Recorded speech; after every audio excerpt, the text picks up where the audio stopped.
Hi and welcome. The Judgment Day is coming and soon there will be a vote for new amendments to the bill. Let's try to find out what is going on and what we should expect. The possibility of new cryptocurrency rules have provoked concern with the crypto community. They say that the provision is poorly written. It could crush the cryptocurrency ecosystem, and US government surveillance has been added to the must-pass bipartisan infrastructure, which is really horrifying. Initially, lawmakers proposed a provision that would impose strict rules on how digital assets are taxed to help fund the $1 trillion bipartisan infrastructure bill. The provision would require brokers to report gains in a type of 1099 form, in addition to reporting transactions of more than $10,000 to the Internal Revenue Service, which is already mandated. However, the provision was met with concerns when it comes to the definition of a broker.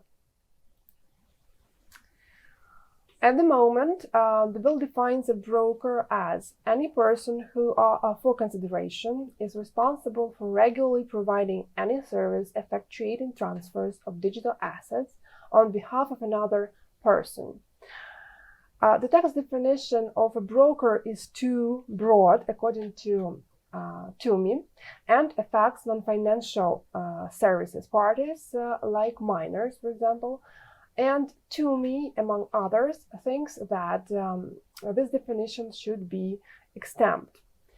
Plus, non-custodial services would struggle to properly file identification forms with the Internal Revenue Service, he thinks. Congress should not rush forward with this hastily designed tax reporting regime for cryptocurrency, especially without a full understanding of the consequences, Toomey says. Coinbase CEO Brian Armstrong also shared his opinion on the situation in Twitter, saying that the hastily proposed cryptocurrency tax provision makes no sense and that it will push innovations from the United States if implemented. He argues that the way in which the bill defines brokers broadly includes anyone who effectuates transfers of digital assets. This means almost anyone in the crypto ecosystem, miners, validators, smart contracts, open source developers, etc., could be treated as a broker with massive reporting obligations, he says. To prove his point, Armstrong gives smart contracts as an example, explaining how these are not companies but merely software running on the blockchain that anyone can use. In an effort to change the definition, Wyden, Toomey, and Loomis introduced an amendment that explicitly excludes miners and developers, and their amendment has a strong support from the crypto community, of course. There is another amendment, and we are going to talk about that also, but let's first start with this one. So the Wyden-Toomey-Loomis amendment explicitly excludes miners and validators, hardware and software makers, and protocol developers from the definition of a broker. Our amendment will ensure non-financial intermediaries like miners, network validators, and other service providers, many of whom don't even have the personal identifying information needed to file a 1099 form with the IRS, are not subject to the reporting requirements specified in the bipartisan infrastructure package, Toomey said.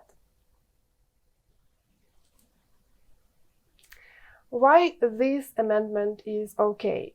Well, it would exclude entities that don't broker digital assets and in turn don't have customers whose information needs to be reported to the IRS.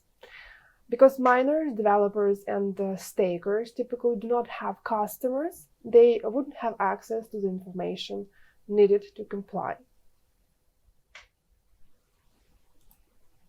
Unfortunately, there is one more amendment, and it was introduced by Portman, Warner, and Cinema, and they also proposed to change the definition, but very, very slightly. And their amendment actually received formal support from the White House, but crypto advocates are strongly against it. Many have called it worse than useless and disastrous.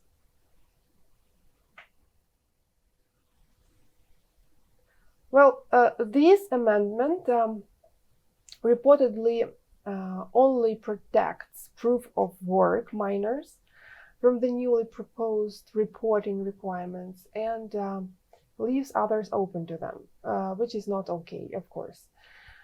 Cryptocurrencies like Bitcoin, for example, operate on a proof of work model where miners must complete to solve complex puzzles in order to validate transactions.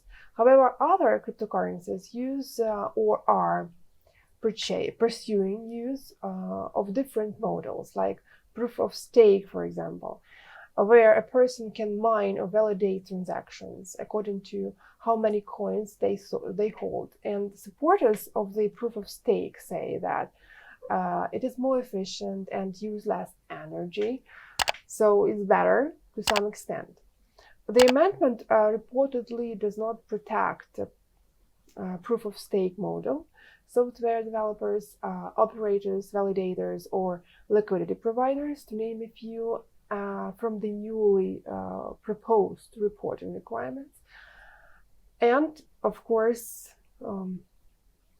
it cannot be okay.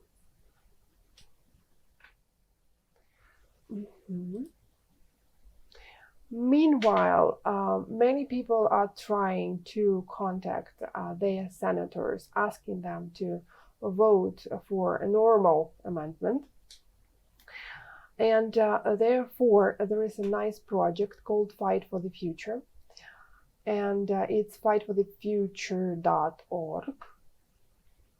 Here you can find information how to make a call, how to tweet your senator from different states. There are their tweet accounts and so on and so forth, how to write a normal, polite letter, how to introduce yourself, and so on and so forth. It's a good website. You should definitely use it.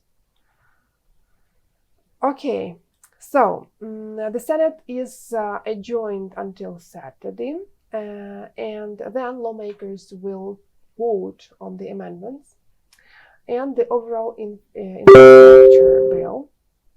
If the bill passes, it will be voted on by the House, and throughout there will be continued opportunities to alter any provisions, including the one on crypto tax.